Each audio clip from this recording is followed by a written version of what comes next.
কর্মসূচি সব? আমাদের আগরতলা পৌর নিগমের কার্যকালের মেয়াদ ৪র্থ বর্ষ পূর্তি উপলক্ষে আগরতলা পৌর নিগমের প্রতিটি ওয়ার্ডে বিভিন্ন কর্মসূচির মাধ্যমে এটাকে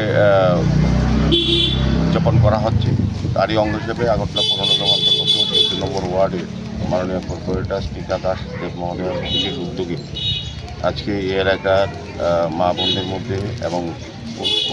সমস্ত অংশের মানুষের মধ্যে শীতবস্ত্র প্রদান করা হচ্ছে। তো আমি বলবো যে আমাদের 4 বছর আমরা আমাদের কর্পোরেটর এই এলাকার উন্নয়নে যথেষ্ট কাজ করেছেন। আগামী আরও 1 বছর আমাদের মেয়াদকালীন আমাদের এই শহরবাসী আমাদের দায়িত্ব দিয়েছিল কাজ করার বা সুযোগ দিয়েছিল, সেগুলো দিয়ে আমাদের আগরতলা নতুনভাবে সাজানোর চেষ্টা করছি। কৃষি ব্যবস্থা, আলো ব্যবস্থা, রাস্তা নির্মাণ করা, পুকুর সংস্কার করা, পার্ক এবং ওপেন জিম তৈরি করা, সার্বিকভাবে আগরতলাকে নতুনভাবে আমরা সাজিয়ে তোলার চেষ্টা করছি। সেক্ষেত্রে আমাদের কর্পোরেটর মহোদয় এই এলাকার উন্নয়নে ১৪ নম্বর ওয়ার্ডে বিভিন্নভাবে আমি এই ওয়ার্ডে বিশেষ সফল আমি আছি,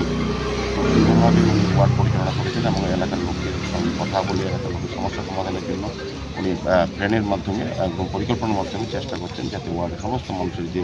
নাগরিক পরিষেবা সুন্দরভাবে পৌঁছানো, সুন্দর আগরতলা, স্বচ্ছ আগরতলা, যানজটমুক্ত আগরতলা করার ক্ষেত্রে এই ওয়ার্ডও এগিয়ে আছে। আমি আজকের এই ওয়ার্ডে যারা আমার সঙ্গে আছেন, এই কর্পোরেটর মহোদয় আছেন, প্রাক্তন সভাপতি মণ্ডলী, আমাদের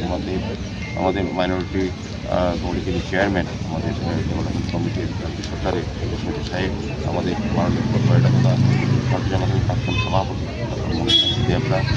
সহ আমাদের এই এলাকার যারা অভিভাবকরা আছেন এবং যারা আমাদের সঙ্গে এই আগরতলা পৌর নিগমের আধিকারিক এবং কর্মচারী বন্ধুরা সাথে প্রত্যেকে আমি আজকের এই শুভ দিন